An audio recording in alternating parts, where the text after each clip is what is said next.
To understand why the narcissist cannot truly recover after betraying a super empath, we first need to understand what the super empath actually represented inside the narcissist's psychological system. And it is far more complicated than most people assume. The narcissist, as we know, functions through something called narcissistic supply, which is external validation that temporarily fills the emptiness where authentic self-worth should exist. But not all forms of supply are equal. There is a hierarchy, a spectrum of quality that the narcissist instinctively recognizes, even if they cannot clearly explain it. Most people the narcissist encounters provide what could be described as surface supply.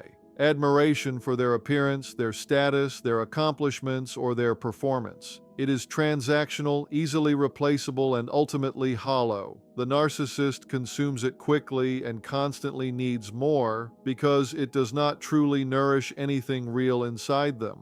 It is like empty calories for a starving psyche, offering momentary satisfaction without genuine sustenance. Then there is the super empath. What they bring is something fundamentally different. The super empath does not merely reflect the narcissist's grandiose self-image back to them. Instead, they actually perceive the person beneath the constructed identity. They recognize the wound, the fear, the fragmented self that the narcissist has spent their entire life protecting and hiding. And what makes this so intoxicating and so dangerous for the narcissist is that the super empath sees all of this and still chooses to remain. They still offer compassion, still hold space, and still believe in the narcissist's potential for something deeper. This creates a form of supply that the narcissist has probably never experienced before. Validation that feels authentic because it comes from someone with genuine depth, real perception, and the emotional intelligence to hold contradictions at the same time. The super empath can simultaneously see the narcissist's defended false self and their buried true self, and they respond to both with a kind of radical acceptance that feels almost impossible.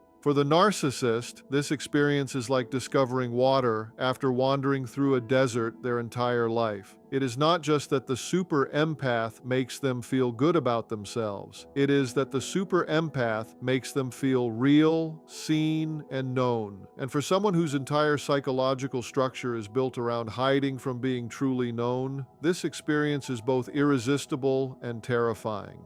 The super empath also brings something else into the relationship: intellectual and emotional depth that genuinely challenges the narcissist. Unlike typical supply sources who are easier to manipulate or control, the super empath interacts with the narcissist at a level that stimulates them. Conversations feel real rather than performative. Moments of connection feel meaningful instead of artificial. The exchange becomes something deeper than the narcissist is used to experiencing.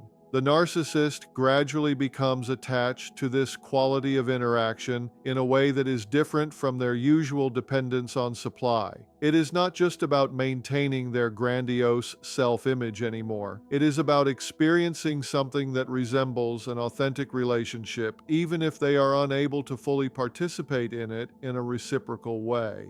But this is where the trap forms. The narcissist cannot actually metabolize this kind of supply in a healthy or constructive way. They cannot integrate it. They cannot grow from it. They cannot allow it to transform them. Instead, they simply consume it. They draw continuously from the super empath's depth in order to feel temporarily whole. But they cannot give back in the same way because they do not have access to their own emotional depth. In a sense, they are drawing from a well that they are incapable of refilling, and this is where betrayal becomes almost inevitable. Eventually, the narcissist's pathology pushes them to devalue and destroy the very thing they depend on the most. Perhaps the intimacy becomes too threatening. Perhaps the super empath begins to ask for genuine reciprocity. Perhaps the narcissist's shame about being truly known becomes unbearable. Whatever the specific trigger may be, the narcissist sabotages the relationship in ways that can be astonishing in their cruelty. And then they lose it. They lose this extraordinary quality of supply that they may never encounter again. What they discover afterward is something deeply unsettling. It cannot be replaced. The narcissist may find other people to manipulate, other sources of validation, other relationships they can dominate or control, but they will never again encounter someone with that exact combination of emotional depth, perception, tolerance, and authentic care. They will never again experience being seen so completely and accepted anyway. They will never again have access to that particular level of connection, that degree of intellectual and emotional stimulation. They have destroyed something irreplaceable, and somewhere inside them, they know it. Every relationship that comes afterward begins to feel like a pale echo of what they once had and then destroyed. Every new source of supply feels shallow in comparison. They are attempting to satisfy a hunger that only one very specific form of nourishment could address, and they have permanently cut themselves off from it. You cannot simply replace someone who saw you entirely and loved you despite it, especially once you have proven them right to walk away. But the loss of supply, devastating as it may be, points towards something even more psychologically catastrophic for the narcissist. Because what the super empath actually represented was something the narcissist has structured their entire existence around avoiding: being truly known. The narcissist's entire psychological architecture functions like an elaborate defense system built to protect against a core wound. This wound is usually a deep sense of defectiveness, shame, or worthlessness that developed early in their life. Everything about the narcissistic presentation, the grandiosity, the superiority, the need for control, the lack of empathy, these are not simply personality traits, they are protective armor. They are part of a fortress designed to make sure that no one ever gets close enough to see what the narcissist believes is their fundamentally unlovable true self. And with most people, this defense works reasonably well. The narcissist can maintain the facade. They can keep others at the exact distance where those people provide validation without true penetration, admiration without real intimacy. Most people never see beyond the mask because the narcissist never allows them close enough, or because those people do not possess the perceptual awareness required to see through the performance. But the super empath is different. The super empath has an almost uncanny ability to perceive what is happening beneath the surface. They can sense the wound beneath the grandiosity. They can feel the fear underneath the rage. They can detect the fragility hidden behind the apparent strength. And most importantly, they can hold all of this awareness simultaneously without being manipulated by the false self or overwhelmed by the narcissist's defenses. This means that for perhaps the first time in the narcissist's life, they are in a relationship with someone who actually knows them. Not the performed self, not the curated image, not the strategic persona, but the real, fractured, terrified, shame-bound person underneath it all. And here lies the paradox that the narcissist cannot resolve.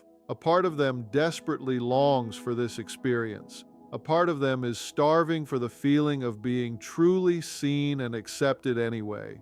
This is the fantasy that often draws them toward the super empath in the first place. But another part of them, the part built around survival and defense, finds this level of exposure absolutely intolerable. So throughout the relationship, the narcissist lives inside an agonizing double bind. The super empath's perception of their true self becomes both the thing they crave the most and the thing they fear the most. It becomes the deepest intimacy they have ever experienced and the greatest threat to their psychological defenses.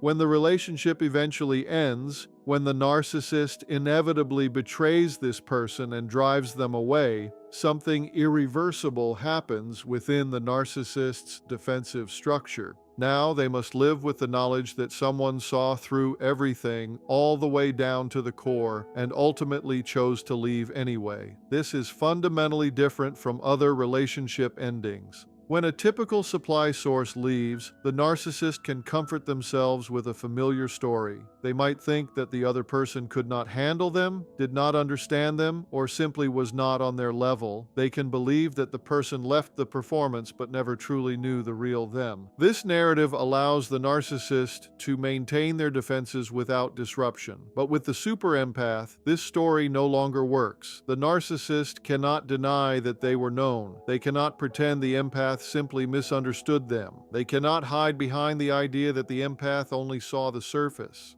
The super empath saw everything: the wound, the defenses, the repeating patterns, the deeper pathology, and the empath still chose to leave. Not because of confusion, but because of clarity.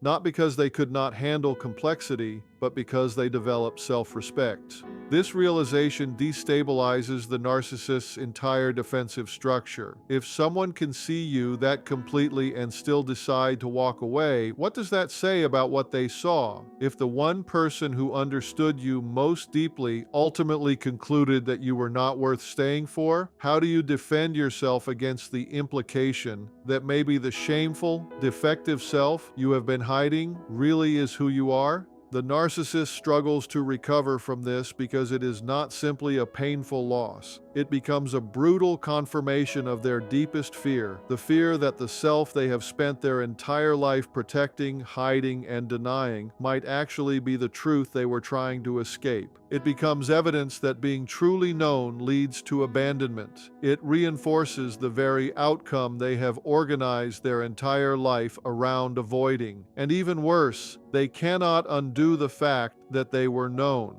They cannot rebuild the wall that has now been permanently breached. Every relationship that follows becomes quietly haunted by this experience. The narcissist now understands what it feels like to be genuinely seen, which means they are painfully aware of what they are hiding from everyone else. They know the difference between someone who is fooled by the mask and someone who can see through it. And they know that the one person who saw through it completely still chose to walk away. This creates a kind of psychological scar tissue that never completely heals. The narcissist may find new sources of supply, may form new relationships, may even persuade themselves that they have moved on. But beneath all of that, there remains a lingering awareness, often buried deep in the unconscious, that they were once fully known and ultimately rejected. That someone had total access to who they actually are and decided that it was not enough. And perhaps most painfully of all, the narcissist understands, even if they can never openly admit it, that the super empath's departure was not cruel or vindictive. It was simply the natural consequence of the narcissist's own behavior. The empath did not leave because they misunderstood or were unable to handle the narcissist. They left because they understood completely and chose themselves instead. The narcissist cannot reconstruct what the super empath's knowledge quietly dismantled. The illusion that remaining unknown keeps them protected is now permanently broken. Now consider what happens in the practical, everyday reality of the narcissist's life after the super empath leaves.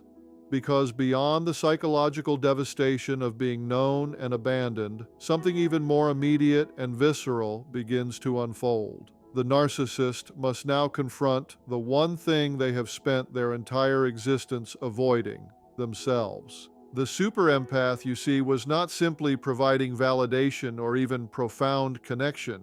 They were functioning as something far more important: an emotional regulator for the narcissist's internal chaos. And it is important to clarify what that means, because it is not exactly the same as codependency or enabling, even though on the surface it can sometimes look similar. The narcissist's internal world is fundamentally dysregulated. Without a stable sense of self, without genuine self-worth, and without the ability for self-soothing or emotional integration, the narcissist exists in a constant state of internal instability. They are always oscillating between grandiosity and collapse, between explosive rage and hollow emptiness, between the terror of being nothing and the exhausting performance of appearing to be everything. Most people in the narcissist's life cannot handle this level of internal chaos. They are either completely fooled by the narcissist's grandiose presentation, or they become overwhelmed and eventually withdraw. But the super empath possesses an extraordinary and ultimately self-sacrificing capacity to hold space for the narcissist's contradictions. They can remain calm in the presence of rage. They can provide grounding when the narcissist begins to spiral. They offer a form of stable emotional presence that the narcissist's own psyche cannot generate internally. Over time, the narcissist becomes deeply dependent on this regulatory function. The super empath slowly becomes the container for emotions the narcissist cannot process on their own. They become the anchor when the narcissist's sense of self begins to fracture. They become the mirror that reflects back a coherent identity whenever the narcissist's inner structure threatens to dissolve. And because the super empath performs this role so consistently and so naturally, the narcissist often does not even realize it is happening. They simply know that in this person's presence, they somehow feel more real, more stable, more grounded than they do anywhere else. Then the empath leaves, and suddenly, catastrophically, that regulatory presence disappears. Now the narcissist is left alone with the full force of their internal chaos. Every feeling they never learned to process, every fragment of self they never learned to integrate, every emptiness they never learned to fill from within. All of it remains exactly where it always was, but now there is no one there to help them manage it. No one to absorb their rage without retaliation. No one to witness their vulnerability without turning it against them. No one to reflect back a stable sense of identity when their own begins to fracture. This is not the same as simply missing someone. It is not ordinary grief. It is the experience of losing a crucial component of one's psychological functioning. It is like losing a limb you did not realize you depended on until it was suddenly gone. What makes this even more devastating for the narcissist is that they cannot properly articulate what they have lost. They do not possess the emotional vocabulary or the self-awareness to say, I relied on this person to regulate my nervous system, to contain my projections, and to stabilize my sense of self. Instead, they simply experience an overwhelming void, an unbearable, gnawing absence that nothing seems capable of filling, and so they try to fill it. They search for new supply, new relationships, new sources of validation. But there is a problem. No one else possesses the super empath's unique combination of emotional depth, resilience, perceptiveness, and tolerance. No one else can perform that regulatory function at the same level. The new supply might be attractive, they might be successful, they might even be kind, but they lack the emotional sophistication necessary to hold the narcissist's complexity. They are either too shallow to perceive what the narcissist actually needs, or they are too psychologically healthy to provide it. They set boundaries where the super empath once showed endless patience. They retreat where the super empath might have stayed. They ask for reciprocity where the super empath once gave freely and unconditionally. And so the emptiness remains. The narcissist continues searching for what they lost, but they are searching for something that cannot be replicated. They are attempting to find someone who will perform the impossible task of making them feel whole the way the super empath once did. But that person does not exist, or if they do exist, they are another super empath who has already learned not to sacrifice themselves for someone incapable of true reciprocity. Gradually, the narcissist begins to realize, at least on some level, that they are alone with themselves in a way they have never experienced before. And this aloneness is unbearable, because the narcissist's inner self is not a safe place to inhabit. It is a place filled with shame, emptiness, fragmentation, and quiet terror. It is precisely the internal landscape that all the grandiosity, manipulation, and control were designed to escape. Without the stabilizing presence of the super empath, the narcissist is forced to face a terrifying truth. They do not actually know how to be with themselves. They have never developed the ability for self-soothing, self-reflection, or genuine self-compassion. All of those capacities were outsourced to other people, and more specifically to the one person who could perform them at the level they required. Now that person is gone. Not just physically absent, but psychologically unavailable in a permanent way. The super empath has closed the door. They have drawn a boundary. They have reclaimed their emotional energy. They are no longer willing to function as the narcissist's emotional regulator, their container, or their stabilizing force. The narcissist is left with the one companion they have spent an entire lifetime trying to escape, their own unintegrated self. And unlike the super empath, that inner self offers no comfort, no regulation, no relief, only a hollow echo of emptiness that no amount of new supply can ever truly fill. Because what is missing is not merely external validation. What is missing is the one person who could make the narcissist's internal world feel bearable. The cruel irony is that the narcissist ultimately drove away the only person who made them feel less alone with themselves. But there is another dimension to this loss that cuts even deeper, something that strikes directly at the heart of the narcissist's carefully constructed self-narrative. Because the super empath was not only regulating the narcissist's emotions or providing superior supply, they were also serving as living proof of the narcissist's supposed goodness. To understand this, consider that the narcissist lives in a constant state of what could be called ontological insecurity, a deep uncertainty about their own worth, their lovability, and even their right to exist as they are. Everything they do, all the grandiosity and manipulation, ultimately attempts to answer a question they can never fully resolve. Am I fundamentally bad, or am I somehow special? Most of the narcissist's relationships do not actually help answer this question. Casual admirers are too easily deceived. Their validation feels hollow because the narcissist knows those people are only responding to the performance.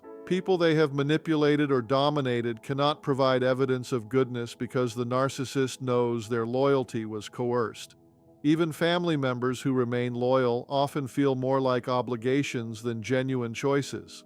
But the super empath was different. The super empath was someone with real depth, integrity, and emotional awareness who chose, of their own free will and with full perception, to love the narcissist. Their presence became silent evidence that perhaps the narcissist must be good as well. The narcissist thinks, look at the kind of person who chose me. Look at the quality of human being who saw value in me. Someone this perceptive, this emotionally intelligent, this genuinely compassionate. They would not stay with someone who was truly bad, would they? The super empath's presence becomes the narcissist's most convincing argument against their own deep-seated belief that they are fundamentally defective. This is one of the reasons narcissists often display their empathic partners almost like trophies, but with an emotional investment that goes far beyond ordinary narcissistic showing off. They are not simply saying, look how attractive my partner is, or look how successful they are. They are also saying something deeper and more desperate. Look who chose to be with me. This proves I am worthy of real love. This proves I am not the monster I secretly fear I might be. The super empath becomes the narcissist's redemption story made visible. As long as this person stays, as long as they continue loving and believing in the narcissist despite everything, the narcissist can preserve a fragile hope that they are capable of genuine connection. They can hold on to the belief that they might be worthy of authentic love, and that somewhere beneath all the pathology there is still something redeemable. Then the betrayal arrives. The narcissist, driven by the patterns of their disorder, eventually does exactly what their pathology pushes them to do. They devalue, manipulate, and betray. Perhaps the betrayal comes through infidelity. Perhaps it appears as cruelty or emotional neglect. Sometimes it is simply a relentless pattern of disrespect that slowly becomes unbearable. The exact form of the betrayal almost becomes irrelevant. What matters is that it becomes severe enough, destructive enough, to finally break the super empath's seemingly limitless capacity for understanding. And when the super empath finally leaves, they often do not leave in anger or hysteria. They leave with a calm clarity and a level of self-respect that emerges from genuine awakening and healing. That departure collapses the narcissist's entire redemption narrative in an instant. Because the empath's departure carries a message the narcissist cannot escape, it says something very simple but devastating. I saw all of you. I understood the wound beneath your behavior. I had compassion for your suffering. I believed in your potential. And after all of that, after truly knowing you and genuinely loving you, I am choosing to leave because what you did is unacceptable. It communicates something even deeper. It says that who you are in practice, regardless of who you might imagine yourself to be in theory, is not someone I can continue to love without destroying myself.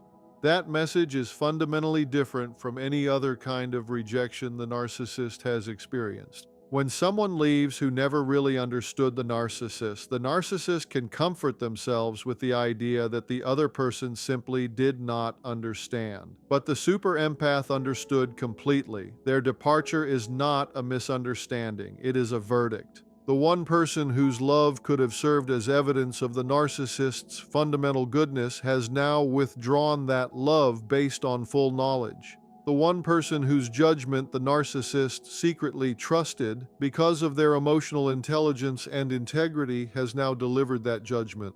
And it is devastating. The narcissist can no longer tell themselves the comforting story that if people truly knew them, they would still love them. Someone truly knew them. Someone truly saw them. And that person eventually concluded that the narcissist's behavior, the inevitable expression of their pathology, made them unworthy of continued love and presence. This realization destroys the narcissist's last psychological refuge. The comforting fantasy that somewhere beneath all the disorder there is a good person waiting to be discovered begins to collapse. Because the one person equipped to discover that goodness looked for it, believed in it, and gave it every possible opportunity to appear. That person hoped it would emerge. That person waited patiently for it to surface. And eventually they had to face the painful truth that it either did not exist or was buried so deeply beneath layers of pathology that it made no practical difference. The narcissist cannot easily find another super empath to restore this narrative. Any other super empath would eventually reach the same conclusion. The problem was never that the first super empath failed to understand or lacked patience. The problem is that they understood perfectly and still made a conscious choice based on that understanding. So the narcissist is left without their most important piece of evidence in the case they are constantly trying to argue to themselves: the belief that despite everything, they are still worthy of genuine love. The super empath was that evidence, and through their own actions, the narcissist destroyed it. When the one person who knew you most deeply decides that you are not worth staying for, no amount of new admirers can fill the void that decision leaves behind. If all of this were not painful enough for the narcissist, there is another layer to their inability to recover. This layer becomes particularly excruciating because it unfolds in real time, often in ways the narcissist can observe from a distance. The super empath does not simply leave. They leave, and then they begin to heal. They grow, they transform, and they do it visibly, tangibly, in ways that make it impossible for the narcissist to create a comforting narrative about the relationship's ending. In many of the narcissist's previous relationships, when things ended, the narcissist could maintain a particular story. They could claim that the other person fell apart without them. They could say the other person could not handle them. They could believe that their former partner remained stuck in a small life while the narcissist moved on to bigger and better things. In this narrative, the narcissist gets to be the one who evolved, the one who transcended the relationship, the one who outgrew it. This story is essential for maintaining their grandiose self-image. But with the super empath, that story does not hold, not even slightly. The super empath leaves and enters what often becomes the most profound growth period of their life. They stop abandoning themselves for someone else. They reclaim the emotional energy they had been pouring into a bottomless void. They redirect their extraordinary capacity for insight and compassion inward toward their own healing. The transformation that follows is often dramatic. The narcissist may watch from afar through social media, mutual friends, or other indirect glimpses as the super empath begins to thrive in ways they never did during the relationship. Their creativity begins to flourish. Their career moves forward. They build healthier and more balanced relationships. They radiate a kind of peace and self-possession that they never had while they were constantly managing the narcissist's emotional storms. This visible thriving sends a message that the narcissist cannot easily ignore. The message is unmistakable. The problem was the relationship. More specifically, the problem was the narcissist. Because what the super empath's growth proves is something deeply uncomfortable. They were being held back. all that depth, all that emotional intelligence, all that capacity for connection that the narcissist had been feeding on was slowly being drained away. It was being directed toward the impossible task of loving someone who could not truly receive love. It was being spent trying to heal someone who refused to do the work of healing themselves. Once the super empath is freed from that dynamic, they do not collapse or shrink. They expand. They become more fully themselves. They step into their potential in ways that were impossible when they were constantly regulating someone else's nervous system. They no longer have to manage another person's fragility or absorb another person's projections. Their energy becomes available for their own life again.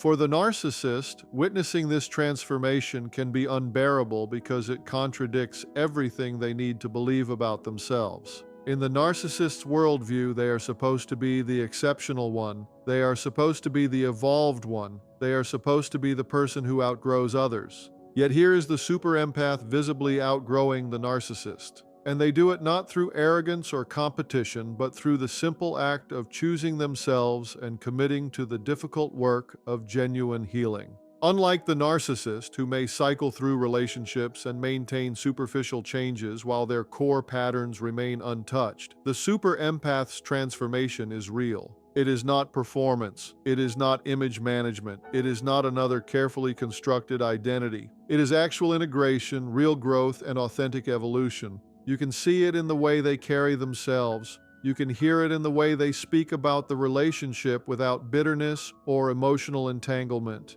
You can feel it in the calm certainty that they have truly moved forward rather than simply distracting themselves with something new.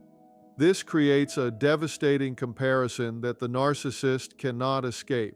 While the narcissist remains fundamentally unchanged, still repeating the same patterns with new partners, still trapped in the same defensive structures, still avoiding the same core wounds, the super empath has genuinely transformed. They have taken the pain of the relationship and used it as raw material for growth. The narcissist may find new partners, new admirers, and new stages for their performance, but none of it represents genuine change. They are running the same psychological program with different actors. And somewhere inside, they know it. They know they are still the same person, still driven by the same fears, still protected by the same defenses. Meanwhile, the super empath has become someone new, not because they are superior, but because they did something the narcissist cannot bring themselves to do. They faced themselves honestly. They allowed themselves to feel their pain without projecting it onto others. They took responsibility for staying too long in a harmful dynamic and committed themselves to genuine healing instead of merely protecting their image. As time passes, this divergence becomes even more obvious. Years may go by, and the narcissist remains essentially the same. Perhaps they have a different partner whom they treat in the same patterns. Perhaps they become more isolated or more resentful, but fundamentally, they remain unchanged. The super empath, meanwhile, continues to evolve. They deepen their understanding of themselves, they become more integrated and emotionally whole. And the narcissist sees this. They see living proof that transformation is possible. They see that people can change. They see that there is a path out of the patterns that trap us. But they also see something far more painful. They see that they are not taking that path. Despite all their claims of growth, despite all their grandiose narratives about evolution, they remain stagnant while the person they once discarded has blossomed. And this becomes perhaps the most painful mirror of all. Not the mirror the super empath held up during the relationship, reflecting back to the narcissist who they were, but the mirror that appears after the empath leaves, showing the narcissist who they could have become if they had been capable of choosing growth over defense, vulnerability over grandiosity, and authentic transformation over the performance of change. The super empath's healing does not simply represent their own liberation. It also represents the narcissist's lost possibility, the path never taken, the life that might have unfolded if they had been willing to do the difficult work. It becomes a silent reminder of the road the narcissist refused to walk, and that realization carries a particular kind of weight. The most painful evidence of your stagnation is witnessing someone flourish in the space where they once diminished themselves loving you. Watching someone grow precisely where they once exhausted themselves trying to save you becomes a reflection that is impossible to ignore. This leads to what may be the most tragic dimension of this entire loss, the one that touches the deepest form of human devastation. Because the super empath did not only see who the narcissist was, they also saw who the narcissist could potentially become. This is something that deserves careful reflection because it is fundamentally different from everything else that has been discussed. The super empath's perception was never limited to the narcissist's current state. The defenses, the wounded identity hidden beneath the grandiose facade, the fragile self buried beneath layers of protection. The super empath, with their unusual emotional depth and sometimes naive belief in human potential, could also perceive something else entirely. They could see the person the narcissist might become if they chose healing. This vision was not delusion. It was not the fantasy of someone incapable of seeing reality. The super empath saw the reality clearly. They simply also saw the potential. They could hold both truths in their awareness at the same time. This is who you are right now, and this is who you could become. More remarkably, they believed in that potential.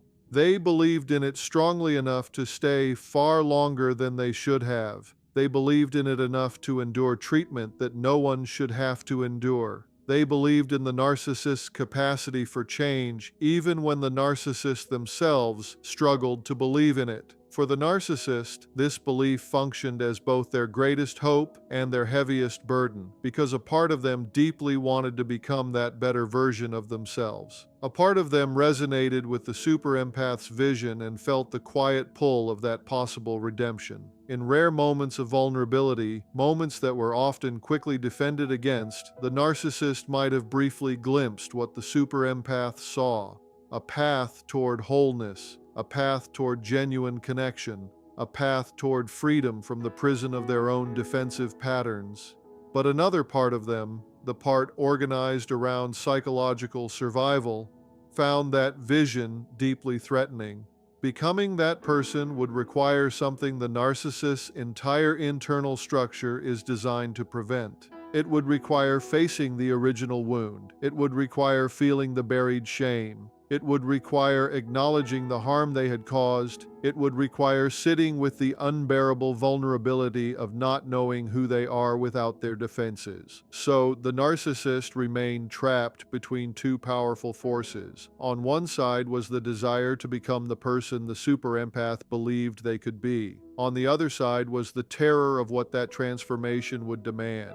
Inside that conflict, they did what their psychological defenses had always trained them to do. They chose protection over growth. They chose the familiar pain of their disorder over the unknown pain of healing. They chose the safety of their defenses instead of the uncertainty of transformation. In doing so, they betrayed not only the super empath, but also the vision the super empath held of their potential. And when the super empath finally leaves, when they accept that the narcissist has chosen pathology over possibility and defense over development, something irreversible occurs. The narcissist does not simply lose a partner. They lose the last witness to their redemptive potential. They lose the only person who could see them at their worst and still maintain genuine belief in their capacity for something better. No one else will believe in them in that way again.